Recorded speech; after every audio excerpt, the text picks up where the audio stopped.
Les roses sont ouvertes grandes, presque défaites par la chute de pluie. Elles s'attendent de ressembler à ta poitrine entre vous,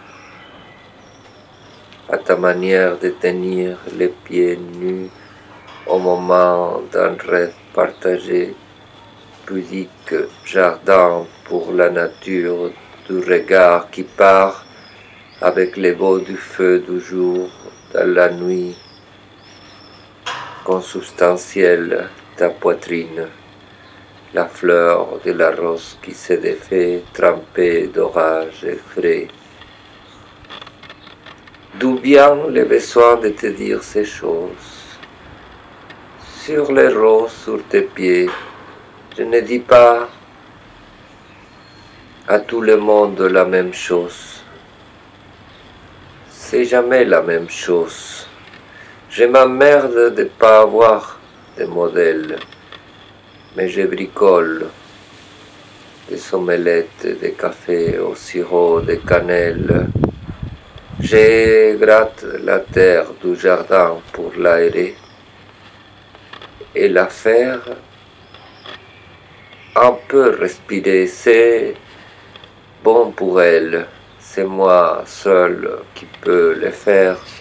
Elle exhale du parfum de terre dès que je gratte un peu.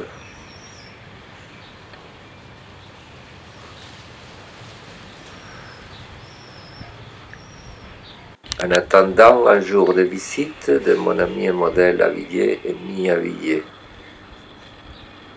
les premières roses qui viennent de ces rosiers en 2008 eurent un poème plus rude où je notais sur mon Moleskine un rêve tout étrange de roses qui criaient et de luttes obscures et les réveils trempés d'un forger des sexes.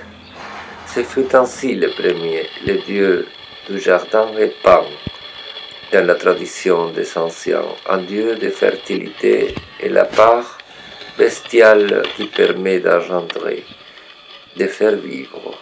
Laisser vivre demande un plus supplémentaire. On en est toujours à ce point. Vanni Fucci, dans l'enfer de Dante, il ose faire la figue à Dieu, la foudre atteste. Il dit de lui que des serpents entraient dans son corps à l'heure du crépuscule, l'on voyait les dos limaçeux du reptile s'effrayer une voix.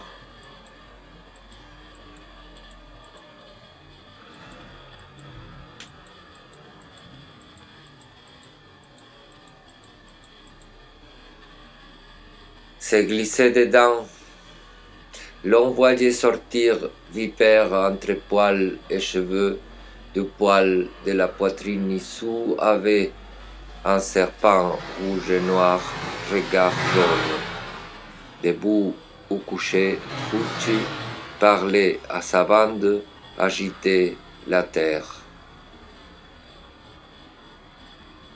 Un curé catholique français qui se dit et se redit dans les plateaux renégats éclairés de Wall Street parce qu'on lui avait promis un poste chez les brokers de Wall Street pour sa belle gueule et sa thèse, prétend faire l'exorcisme du Covid et de ce qui viendra pour la nation et pour punition des méchants. Et les fouets et les martinets à la main, les bataillons et les voltigeurs christianisés. Au nom des idées de gauche, comme Ségolène, protéger les enfants des mains de fer. Les vieilles chattes du couvent de Girls mouillent à l'idée de se courir et son odeur de bite est évident. Il va ensemencer les bâtiments de brûlantes couches de Cantal et de béchamel. Le virus sera écœuré.